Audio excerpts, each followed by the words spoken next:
Hello everyone, आज है 8 मई और आज इस वीडियो में हम बात करने जा रहे हैं रिलायंस इंडस्ट्रीज के बारे में।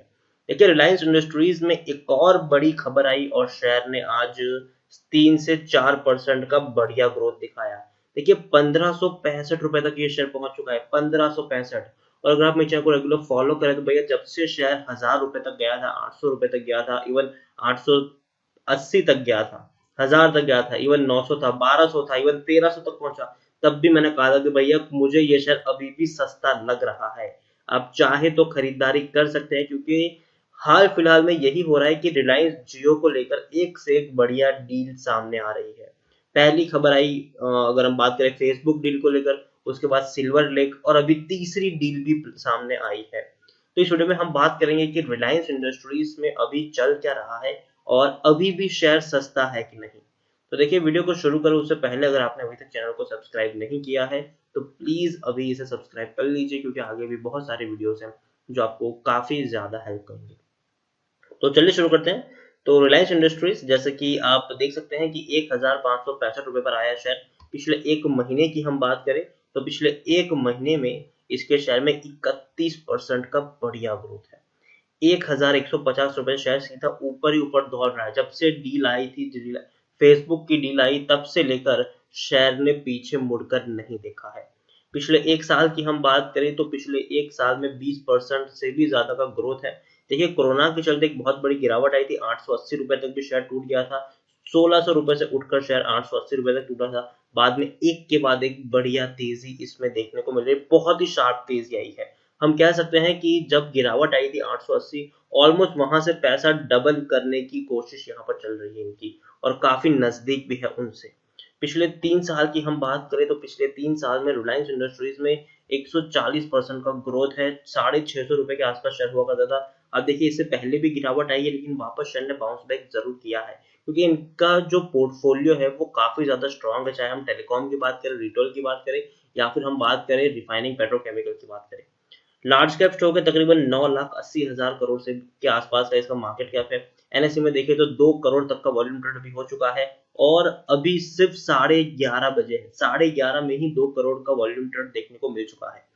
शेयर होल्डिंग की बात करें तो प्रमोटर के पास 50.03% की होल्डिंग है, एफआई के पास 24.51% की होल्डिंग है, म्यूचुअल फंड के पास 5.25% की होल्डिंग है, इंश्योरेंस कंपनी के पास 6.51% की होल्डिंग देखने को मिल रही है। नॉन इंस्टीट्यूशन इन्वेस्टर के पास 11.49% की होल्डिंग है। प्रमोटर के द्वारा एक भी शेयर गिरवी नहीं है। 86 म्यूचुअल फंड स्कीम ने अपना पैसा लगाया है, 1260 एफआई से पैसा लगाया है। और प्रमोटर विथ हाईएस्ट होल्डिंग की बात करें तो देवर्षिक कमर्शियल, जिनके पास 11.21% की होल्डिंग देखने को मिल रही है। यहाँ पर हम बात करेंगे तो हाईएस्ट पब्लिक होल्डिंग यहाँ पर एलआईसी है, जिनके पास 6.15% की होल्डिंग देखने को मिली है। इंडिविजुअल इन्वेस्टर होल्डिंग 8.73% की देखने को मिल रही है। 65% का डिविडेंड भी अगर मतलब पर शेयर आपको 6.5 रुपए मिल रहे हैं। देखिए, आज की जो तेजी है ना, आज की जो तेजी आई है, इतनी बड़ी तेजी आई है, उसका श्रेय अगर किसी को जाता है तो जो लेटेस्ट अपडेट आई है वो ये है कि भैया जियो प्लेटफॉर्म में तीसरा इन्वेस्टमेंट आया है इन 3 वीक। तीसरे वीक में तीसरा इन्वेस्टमेंट। पहली अगर हम बात करें इन इन 3 वीक्स, तो पहली देखिए फेसबुक की तो आई थी, उसके बाद सिल्वर लेक का आया, अब थर्ड आया है विस्टा। अब ये लोग खरीदने की कोशिश कर रहे हैं। Reliance Industries announced yet another investment in Jio platform from digital global investment firm Vista Equity Partner, which will pump in rupees 11,367 crore for 2.32% stake in fully diluted basis। तो देखिए, यहाँ पर यह है कि विस्टा इक्विटी यहाँ पर 11,367 करोड़ रुपए का निवेश करेगी और उनको 2.32% का इक्विटी जो स्टेक है वो यहाँ पर खरीदने की कोशिश करेंगे। इससे अगर हम बात करें तो transaction value Jio platform rupees 4.91 crore and the plug enterprise value, तो जो जियो की जो वैल्यू निकल कर आई है वो 5.16 करोड़, सॉरी 5.16 लाख करोड़ तक पहुंच चुकी है। तो जियो प्लेटफॉर्म की वैल्यू दिन ब दिन बढ़ती जा रही है। इससे पहले भी अगर हम बात करें तो बहुत सारा इन्वेस्टमेंट जियो में आ चुका है, जिसके बारे में हम ऑलरेडी काफी ज्यादा वीडियो में डिस्कस कर चुके हैं। सबसे पहले फेसबुक आया था, फिर सिल्वर लेक आया था, और अभी अगर हम बात करें तो जियो प्लेटफॉर्म के द्वारा फेसबुक का भी काफी बड़ा गेम चल रहा है, जिसमें वो लोग जियो मार्ट को काफी ज्यादा प्रमोट करेंगे व्हाट्सएप के थ्रू। और एक बढ़िया यहाँ पर उनके लिए भी अपॉर्चुनिटी है कि भैया मार्केट को कैपिटलाइज करने की एक बहुत बड़ी अपॉर्चुनिटी है। और डेफिनेटली जियो डोमिनेट कर ही रहा है और आने वाले दिनों में ये और ज्यादा डोमिनेट करेगा, क्योंकि जिस जो हालत से बाकी टेलीकॉम कंपनियां गुजर रही है, जैसे कि अगर हम बात करें वोडाफोन आइडिया के पास भी एक बहुत बड़ा यूजर बेस है, लेकिन जिस प्रेशर से ये कंपनी गुजर रही, तो हो सकता है कि बहुत सारे लोग जियो और एयरटेल में पोर्ट मतलब स्विच हो जाए, तो यूजर बेस जियो का और भी बढ़ रहा है। और इवन जियो एक ऐसी कंपनी है कि जिनका यूजर बेस बढ़ रहा है अभी के दौर में और काफी तेजी से बढ़ रहा है। रिलायंस इंडस्ट्रीज की अगर हम बात करें तो आप देख सकते हैं कि टेक्निकल रेटिंग अभी भी काफी बढ़िया दिखाई दे रही है।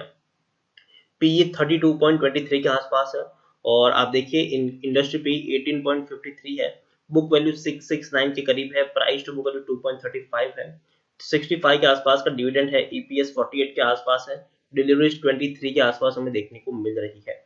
According to Moneycontrol user 57% लोग यहाँ पर खरीदने की सलाह दे रहे हैं, 39% लोग बेचने की सलाह दे रहे हैं, 4% लोग यहाँ पर होल्ड करने की सलाह दे रहे हैं। यहाँ पर अगर हम बात करें तो सबसे बड़ी खबर अगर देखने जाए तो सबसे बड़ी दिक्कत अगर रिलायंस इंडस्ट्रीज के सामने है तो वो सिर्फ ये है कि भैया कर्जा इनके ऊपर बहुत ज्यादा है, 2,30,000 करोड़ का कर्जा है और ये कर्जा 2 साल में बहुत ज्यादा इंक्रीज हुआ है। अगर हम बात करें जाए 2018 की, तो 2018 के बैलेंस शीट के अकॉर्डिंग इनके ऊपर जो कर्जा था वो 1 लाख करोड़ से भी कम था, लेकिन अभी 2020 मार्च में ये जो कर्जा है वो 2,30,000 करोड़ से भी ज्यादा हो चुका है। तो आप समझ सकते हैं कि ऑलमोस्ट ऑलमोस्ट 2.5% तक का मतलब कह सकते हैं 250% का इनका जो कर्जा है वो इंक्रीज हुआ है, तो बहुत ही ज्यादा इनका कर्जा बढ़ रहा है, ये एक बहुत बड़ा ड्रॉबैक जरूर है। लेकिन उसके साथ साथ एक ये भी है कि बहुत सारे डील्स यहाँ पर सामने आ रही है, चाहे फेसबुक की बात हो, सिल्वर लेक की बात हो या फिर अभी विस्टा की बात हो, एक बहुत बड़ा पैसा यहाँ पर आया है इनको इक्विटी इश्यू करके, तो वहां से ये लोग जो है वो अपना कर्जा भी चुकता कर सकते हैं। और दूसरी बात, सऊदी अरमाको की डील अभी भी टेबल पर है और उनके रिगार्डिंग मुकेश अंबानी जी ने और रिलायंस इंडस्ट्री की तरफ से बताया गया था, अभी कुछ दिन पहले ही बताया गया था कि सऊदी अरमाको वाली डील अभी भी है और बहुत जल्दी इसके ऊपर काम किया जाएगा। तो ये सब सारी चीजें अगर हो जाती है तो अगेन अगर कर्जा इनका चुकता हो जाता है तो शेयर एक बहुत ही स्ट्रांग पोजीशन के ऊपर आके खड़ा हो जाएगा और एक बढ़िया मौका होगा यहाँ पर पैसा कम मतलब शेयर का ऊपर जाने का। अभी हाल फिलहाल में इनके नतीजे भी आए थे और नतीजे मैं कहूंगा उतने अच्छे नहीं थे और लेकिन उतने बुरे भी नहीं थे, क्योंकि इनका जो बिजनेस है वो मार्च महीने में ही काफी ज्यादा अफेक्ट हुआ था कोरोना के चलते। आप देखिए 6,350 करोड़ का ही इनको प्रॉफिट हुआ था, जबकि पिछले क्वार्टर में ये प्रॉफिट 11,640 करोड़ का था। तो आप समझ सकते हैं कि मार्च में भले ही इनका प्रॉफिट इनकी जो क्वार्टरली रिजल्ट है वो उतने अच्छे ना आए हो, लेकिन उसके बावजूद जो एक के बाद एक इनके प्लेटफॉर्म पर आई है वो काफी ज्यादा काबिल तारीफ है, चाहे वो फेसबुक की बात हो, चाहे वो सिल्वर लेक की बात हो, चाहे वो अभी विस्टा की बात हो। लेकिन सबसे बड़ा काम अगर किसी ने किया है तो वो फेसबुक डील ने काम किया है, क्योंकि फेसबुक के पास उतना दमखम है जो जिससे रिलायंस इंडस्ट्रीज और जियो प्लेटफॉर्म को बहुत ज्यादा फायदा हो जाएगा, क्योंकि फेसबुक के पास व्हाट्सएप है, इंस्टाग्राम है और जियो ऑलरेडी जियो मार्ट को लेकर काफी ज्यादा अग्रेसिवली आने वाले दिनों में आपको पेनिट्रेट करता हुआ दिखाई दे सकता है। तो इसी चीजों के चलते शेयर में एक बहुत बड़ी रैली है। और अगेन अगर जैसे आपने देखा कि फेसबुक की डील आई, शेयर में तेजी आई, सिल्वर लेक की डील आई, शेयर में तेजी आई, आज विस्टा की डील आई, शेयर में तेजी आई।